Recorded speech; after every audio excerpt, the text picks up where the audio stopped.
प्लेटें आपस में टकराती हैं, उसी के कारण भूपाल्टी पर कंपन उत्पन्न होता है और उसी को हम लोग भूकंप कहते हैं। तो भूकंप कई कारणों से आ सकता है, जैसे कि प्लेटें गति करती है उसके कारण, या फिर वो आपस में टकराती है उसके कारण भूकंप आ जाता है। ये ज्यादातर जहां पे प्लेटें आपस ज्वाइंट रहती है, दो प्लेटें जहां पे टकराती है वहीं पर सबसे ज्यादा भूकंप देखने को मिलता है। और जहां पे भूकंप की शुरुआत होती है उसको उद्गम केंद्र कहा जाता है, वहां पर सबसे ज्यादा क्षति पहुंचती है और जैसे जैसे दूर जाती है वैसे वैसे क्षति कम होती जाती है। तो वैसे क्षेत्रों में अगर हम रहते हैं जहां पे भूकंप की संभावना सबसे ज्यादा होती है, तो उन क्षेत्रों में सबसे पहले हमें, अगर हम कोई घर बनवा रहे हैं तो वहां पर हमें ध्यान देना चाहिए कि जो हमारा मकान हो या फिर कोई भी भवन हो वो भूकंप रोधी होना चाहिए। भूकंप रोधी कहने का मतलब है भूकंप तो हम रोक नहीं सकते हैं, लेकिन हम घर को ऐसे बनाएं कि भूकंप के झटके महसूस न हो, अगर हो भी तो उससे हमें क्षति न पहुंचे। उसके लिए हमें चाहिए कि जो हम घर बनवाते हैं वो कॉलम पर आधारित हो, उसमें सरिया वगैरह का प्रयोग किया जाए, कॉलम का प्रयोग किया जाए और वो कॉलम जो हो जमीन के 5-10 फीट नीचे तक हो। इससे क्या होता है, भूकंप से क्षति जो है बहुत कम हो जाती है।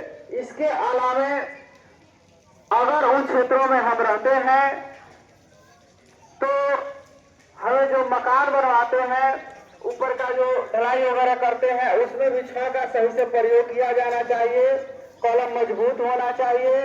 इससे क्या होता है, जो क्षति होती है वो कम होती है और घर जो है वो गिरने की संभावनाएं कम हो जाती है।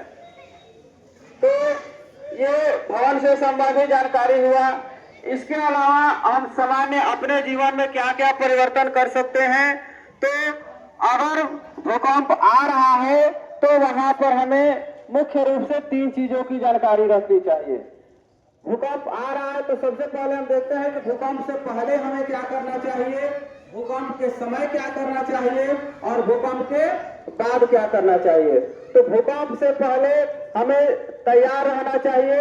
अगर वैसे क्षेत्रों में रहते हैं जहां पे बराबर भूकंप आते हैं तो हमें पहले से तैयार रहना चाहिए, कुछ इसके अभ्यास करते रहना चाहिए। अगर घर में है तो हम क्या करेंगे, 3 चीजों का इसमें महत्व रहता है, मुख्य 3 बातें ध्यान दी जाती है। अगर घर में है तो सबसे पहले क्या करेंगे, ढको, झुको और पकड़ो। जैसे हम विद्यालय में है तो ये 3 चीजों का अभ्यास उस दिन भी हम कराए थे। इसलिए क्या होता है कि अगर भूकंप के झटके महसूस हो रही है तो तुरंत क्या करेंगे, अपने सर को ढकेंगे, उसके बाद से हम झुक जाएंगे या फिर बैठ जाएंगे। उसके बाद से अगर जिस चीज के नीचे बैठेंगे उसको मजबूती से पकड़ लेंगे ताकि इधर उधर न भागे। अगर हम किसी घर में है, अपने ही घर में है या फिर विद्यालय में है, तो विद्यालय में है तो हमारे पास तो बैग के अलावा कुछ रहता नहीं है, उसी से अपने सर को ढक लेंगे और बेंच के नीचे छुप जाएंगे और बेंच को मजबूती से पकड़ लेंगे ताकि अगर कुछ सामान ऊपर से गिरे तो क्या होगा, पहले जिस चीज के नीचे छुपे रहेंगे, चाहे वो बेंच हो, टेबल हो या फिर पलंग हो, चौकी हो, कुछ भी हो, तो उस पर गिरेगा। अगर उसके बाद भी सर पे पहुंचता है तो सर पे कोई हल्का चीज, तकिया हो गया, स्कूल में है तो बैग रख लेंगे, फिर बैग पर पड़ेगा, उसके बाद हमको बहुत कम क्षति पहुंचेगा। अगर रूम में है और भूकंप के झटके महसूस होने लगे तो हमें घबराना नहीं चाहिए और इधर उधर भागना नहीं चाहिए। हमें चाहिए कि हम बेंच के नीचे छिप जाए, चौकी या फिर पलंग जो भी उसके नीचे छिप जाए, या फिर अगर कुछ नहीं है तो दीवार के कोने में छिप जाए। कोने में क्या होता है, दोनों तरफ से दीवारें रहती है या फिर कॉलम रहता है, तो वहां की जो दीवारें कॉलम रहता है वो क्या करता है, छत को ऊपर से मजबूत रखता है, तो वहां जल्दी नहीं गिरता है। भले बीच में जल्दी गिर जाता है लेकिन साइड वाला जो दीवार है, कोना वाला, वो जल्दी नहीं गिरता है, तो वहां पर हम क्या होंगे, छुप जाएंगे। अगर विद्यालय में है, भूकंप खत्म हो गया, तब क्या करेंगे, आराम आराम से धीरे धीरे हम बाहर निकलेंगे और बाहर निकल के कतारबद्ध खड़े हो जाएंगे और फिर वहां पर गिनती होगी कि कितने बच्चे बाहर पहुंचे हैं। जितना अंदर थे उतना बाहर निकल गए हैं कि नहीं। अगर एक दो बच्चे भी कम हो रहे हैं तो हम क्या करेंगे, तुरंत राहत कार्य करेंगे। यानी कि जब पता चल गया कि अंदर भी कोई फंसा हुआ है तो हम उसका बचाव करेंगे।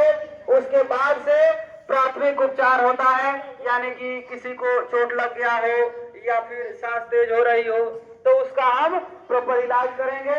उसके बाद से अगर इस तरह से हम करते हैं तो भूकंप से झटकों से बच सकते हैं। लेकिन अगर हम भवन के पास खड़े हो या फिर किसी बिजली के तार के पास खड़े हो या फिर किसी पेड़ के पास हो और हमें भूकंप के झटके महसूस हो रहे हो तो तुरंत हमें वहां से दूर हट जाना चाहिए। अगर भारी पेड़ है तो उससे दूर हट जाए, बिजली के खंभे हैं या फिर तार है तो उससे भी हमें दूर हट जाना चाहिए। और अगर कोई भवन है तो उसकी जितनी ऊंचाई है कम से कम उसके 1.5 गुने से दूरी पर खड़ा होना चाहिए। जैसे कि अगर भवन की ऊंचाई 50 फीट है तो हमें 75 फीट से दूरी पर खड़ा होना चाहिए, क्योंकि अगर भूकंप में भवन गिर जाता है तो उसकी जो मलबा है लगभग 1.5 गुना दूरी तक पहुंच जाता है। इसलिए हमें उससे ज्यादा दूरी पर खड़ा होना चाहिए। तो इस तरह से अगर हम करें, अगर बातों को ध्यान से सुने और उस पर हम क्या करें, अमल करें तो इस तरह से हम भूकंप से बच सकते हैं। और हमारी अपने भी कुछ दायित्व होनी चाहिए। अगर हम भूकंप आ रहा है, हम सुरक्षित हैं तो कोशिश करें कि जो आसपास के लोग हैं या फिर कोई भी हो उनकी मदद करनी चाहिए। चाहे हमारे विद्यालय में हो, चाहे हमारे घर के आसपास हो, वहां पर हमें कोई चीज का ध्यान नहीं रखना चाहिए, बस बचाव करना है तो करना है। ये हमारा अपना दायित्व है कि भूकंप के समय खुद भी बचे और दूसरों को भी बचाएं। और अगर आप इसके बारे में जो भी जानते हैं या विद्यालय से सीख के जाते हैं या फिर कहीं से भी सीखते हैं तो वो आप अपने घर के आसपास के लोगों को बताइए, छोटे बच्चों को बताइए, जो बूढ़े लोग हैं, बड़े लोग हैं उनको भी बताइए। अगर नहीं जाना है तो उनको बता करके जागरूक करिए कि भूकंप के समय हमें ये सावधानी बरतनी चाहिए, इस प्रकार हम भूकंप से बच सकते हैं। तो इसी के साथ अपनी समाप्त कर दूं। धन्यवाद।